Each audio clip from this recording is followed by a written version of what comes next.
Notre voix, notre vote. L'émission qui, à l'occasion des élections de 2024, va à la rencontre des candidats. Nous vous invitons à suivre les interviews de Belgaï pour être encore mieux informés avant votre vote.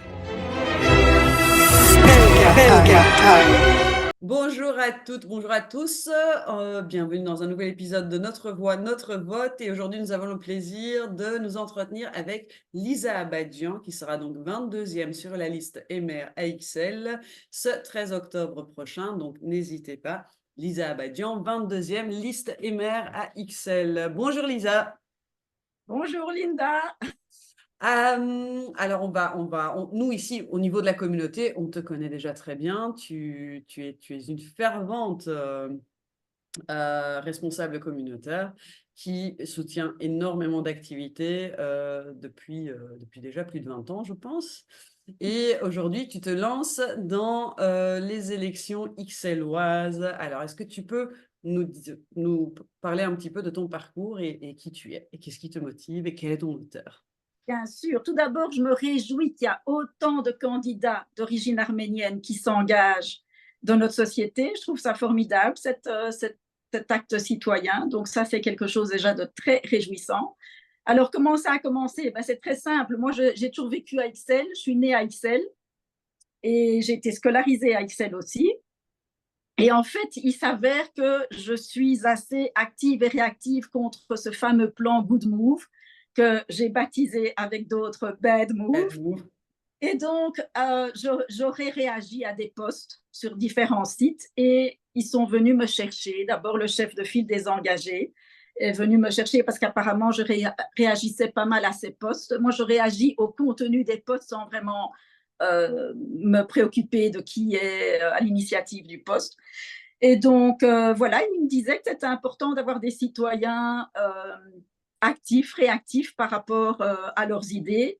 Et comme beaucoup de mes voisins, de mes riverains, on a quand même constaté pas mal de détérioration dans la qualité de vie à Ixelles. Je crois qu'on peut l'extrapoler à Bruxelles en entier. Mais la mobilité est devenue vraiment très, très compliquée. Alors moi, je suis tout à fait écologiste. Ceux qui me connaissent savent que le week-end, je fais beaucoup de vélo, je suis très sportive, j'adore la forêt. Mais la semaine, je pense qu'il est adéquat de travailler et je pense que est-ce que le rôle des politiques n'est-il pas de favoriser l'emploi et l'entrepreneuriat? Parce que je pense qu'on est tous écologistes, mais il faut le faire d'une façon sensée. Donc, cette politique de bashing anti-voiture, sans qu'il y ait au préalable une infrastructure de transport en commun et de métro digne de ce nom, c'est très compliqué alors, parce qu'on a vraiment le sentiment d'être puni de travailler et d'être actif.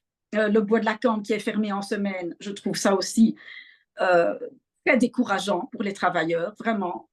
C'est vraiment la double peine. Et donc, moi, la passivité m'insupporte. Et donc, voilà, j'ai réagi.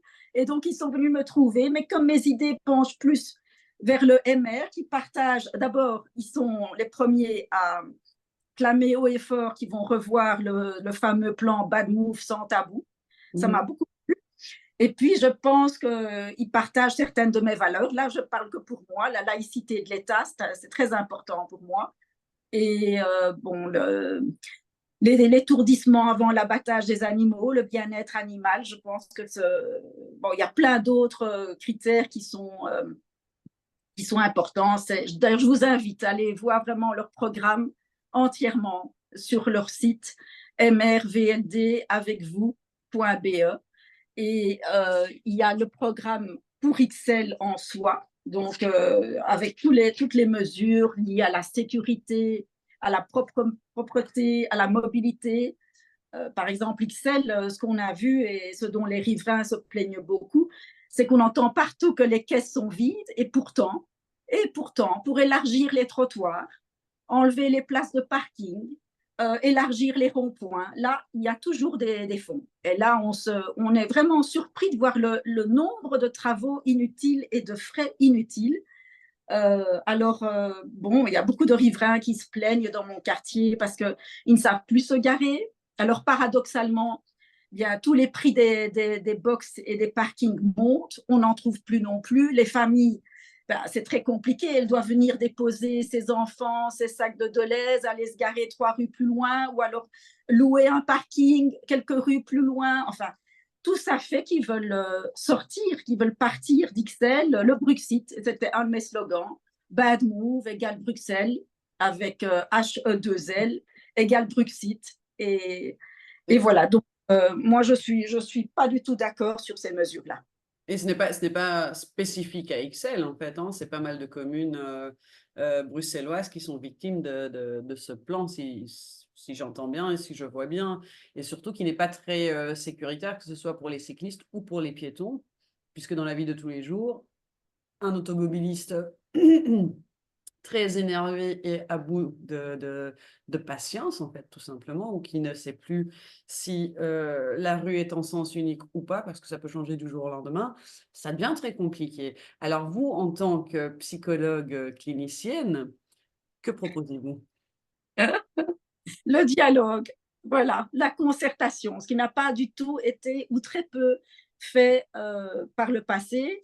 Ici, le programme du MR, notre chef de file, Maître Gauthier Calom, ici, propose vraiment de revoir ce plan Good Move sans tabou, en concertation avec les voisins, avec les riverains. Il propose des mesures vraiment claires, l'ouverture du pont Fretteur dans les deux sens, l'accès entre les étangs d'Ixelles, ben déjà tout ça, ça nous facilite très bien la vie. Revoir les zones de stationnement, les prix, parce que Ixelles, maintenant, c'est payant jusqu'à 21 heures. Le prix a excessivement augmenté, ce qui fait que malheureusement, ben, les commerces sont à l'agonie autour du cimetière d'Ixelles. Et comme la plupart de mes voisins riverains, bien, j'admets que nous aussi, on part, on sort de Bruxelles pour faire nos courses, on va dans le BOE, ça devient très décourageant. Mais là, vous nous avez parlé donc de ce qui vous tenait le plus à cœur, et je reviens sur finalement nos auditeurs ne vous connaissent pas tous parce qu'ils ne sont pas tous arméniens. Et donc, Lisa Abadjian, qui est-elle? Qui je suis? Ben, écoutez, moi je suis née en Belgique, mes parents sont tous les deux d'origine arménienne, ils sont morts. Mes parents, surtout mon père, voulaient absolument que nous soyons. Il ne nous a pas appris l'arménien. Ils parlaient l'arménien entre eux pour leurs secrets, pour leurs disputes. Mais non, mon père voulait absolument que je parle français, flamand. Ce que tu fais. Ce que j'ai fait. Voilà, qu'on soit intégré, adapté. Je crois que ça, c'est vraiment particulier de la communauté arménienne d'être assez adapté, intégré. Résilient. Oui, voilà. Et donc, moi, je ne travaille pas du tout dans le domaine politique. Moi, je travaille dans le champ de la santé mentale où je m'y sens très bien. J'ai un chef formidable, j'ai une équipe que j'adore. Et puis, les circonstances ont fait que voilà, je me retrouve là. Mais c'est vrai que dans le quotidien, cette situation devient très, très pénible. Et donc, voilà, j'apporte ma petite pierre à l'édifice et au moins, j'aurais fait quelque chose. Et on peut te féliciter en fait pour ton engagement, parce que c'est très rare qu'un citoyen qui, comme tu le dis, est déjà professionnellement heureux, dans sa vie heureux, se porte comme porte-parole en fait d'une communauté ixelloise qui en a marre quelque part et qui aimerait bien avancer. Mais alors, dis-moi, toi, en tant que Belge d'origine arménienne, dans quel sens c'est intéressant pour un Arménien de voter pour toi, tout simplement? Pour un Arménien de voter pour moi, ben, je dirais pour un Belge d'origine arménienne, ben, peut-être que Ixelles est quand même revêt une importance toute particulière quand même pour nous. On a l'église, on a le mémorial. Donc les premières familles sont quand même arrivées il y a plus d'un siècle.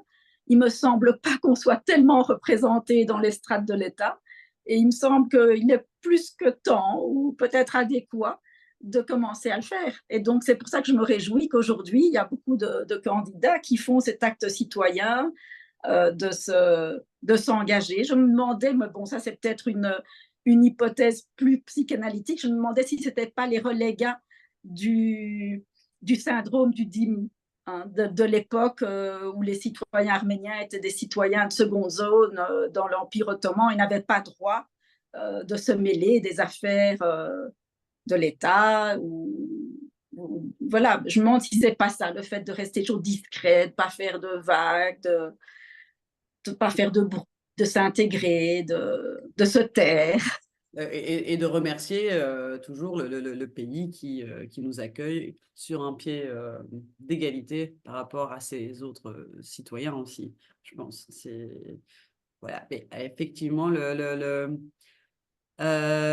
dhimmi en nous a peut-être fait que pendant pas mal d'années, il n'y a eu aucun élu d'origine arménienne, ou en tout cas aucune volonté d'être élu, donc C'est une triplement. hypothèse. Oui, c'est une hypothèse. C'est une très belle hypothèse, je trouve. Alors, pour les auditeurs qui ne savent pas, qui ne connaissent pas la signification d'Ixelles pour les Arméniens, en tout cas les Belges d'origine arménienne et les Arméniens ici en Belgique, on peut rappeler que c'est là que se situe le Khachkar qui représente la stèle commémorative du génocide arménien, donc 1 500 000 morts, dont nous sommes tous issus. En tout cas, nous, d'origine arménienne, et également l'Église arménienne qui n'est pas là depuis si longtemps que ça, au final. Et donc, ça revêt une importance vitale. C'est la toute première église arménienne en Belgique, qui au départ accueillait un petit nombre de personnes et qui aujourd'hui, en fait, les accueille au bord de la rue parce qu'il n'y a plus de place. C'est une communauté qui va croissante et donc l'importance de ces lieux de commémoration et de prière va en se décuplant au fil des années. Et je pense que l'une de tes volontés également, en étant élu à la commune d'Ixelles, est de préserver ce patrimoine, de ne pas le laisser partir à volo. Naturellement. Naturellement. Et qu'est-ce que tu voudrais rajouter Justement, quand tu parlais de qui j'étais, de qu'est-ce qui a fait que j'étais si active dans la communauté arménienne de Belgique, ça me fait associer à quelqu'un que je ne pourrais pas ne pas l'évoquer aujourd'hui, c'est maître Édouard Jacquian. En fait, je pense que c'était en 2007, si je ne me trompe pas, oui, parce que je crois que mon dernier n'avait que 2 ans. J'ai été invitée, pour ne pas dire convoquée, dans ses bureaux avec mes amis, Nicolas Tavitian et Yannick Kalantarian. Donc, il nous avait pêché, nous 3, et il nous a convoqués, invités dans ses bureaux chez Janson et Bonnier pour nous expliquer qu'il était temps que nous prenions la relève, que nous nous investissions, et en nous donnant des fils rouges à suivre. Et c'était un homme exceptionnel. Et d'ailleurs, son fils Grégoire, que je salue aussi, a travaillé 35 ans pour la communauté à l'Assemblée, siégé avec lui. Moi, je crois que j'ai fait près de 17 ans, je crois, je ne sais plus très bien. Je travaille dans le comité aussi sous Michel Mamourian, que je salue aussi, qui sont des mentors. Et voilà, donc on a fait plein de missions, plein d'actions caritatives ensemble, et je garde des bons souvenirs de ce travail.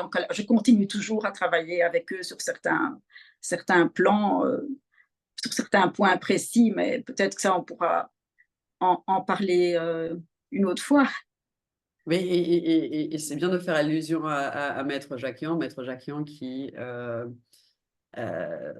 on ne pourrait même pas le décrire tant sa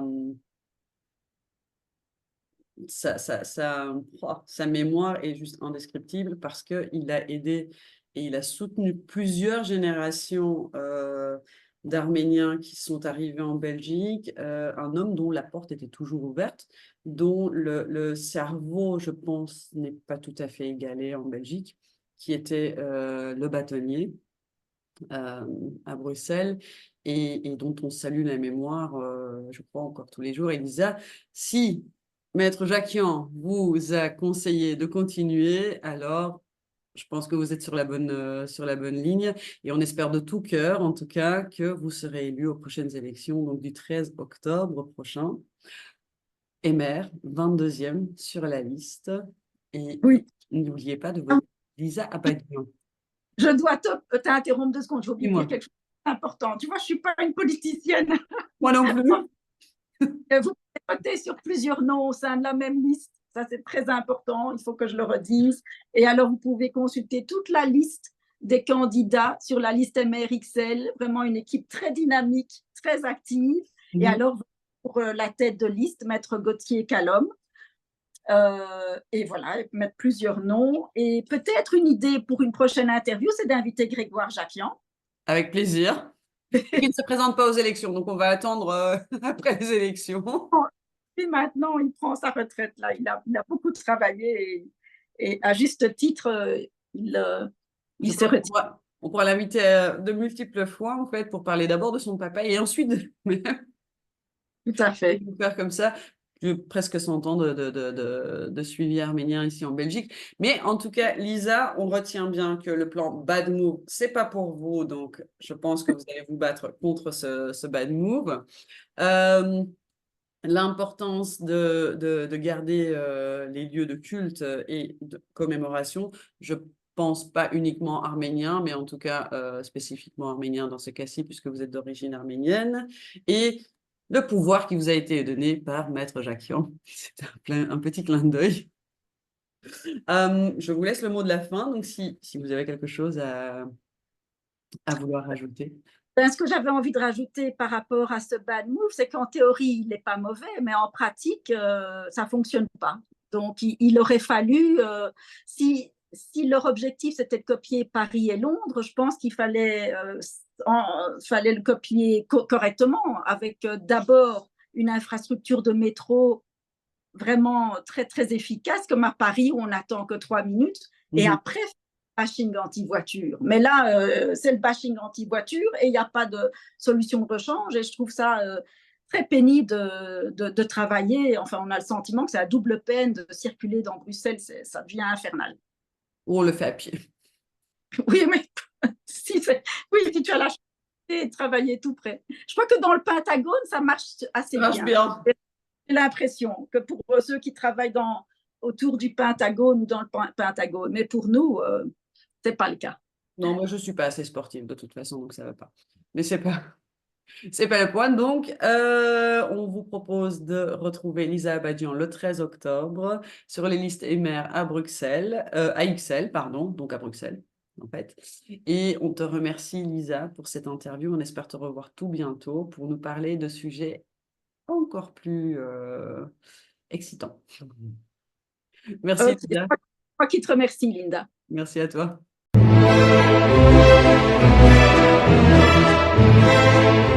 Notre voix, notre vote. L'émission qui, à l'occasion des élections de 2024, va à la rencontre des candidats. Nous vous invitons à suivre les interviews de Belgaï pour être encore mieux informés avant votre vote.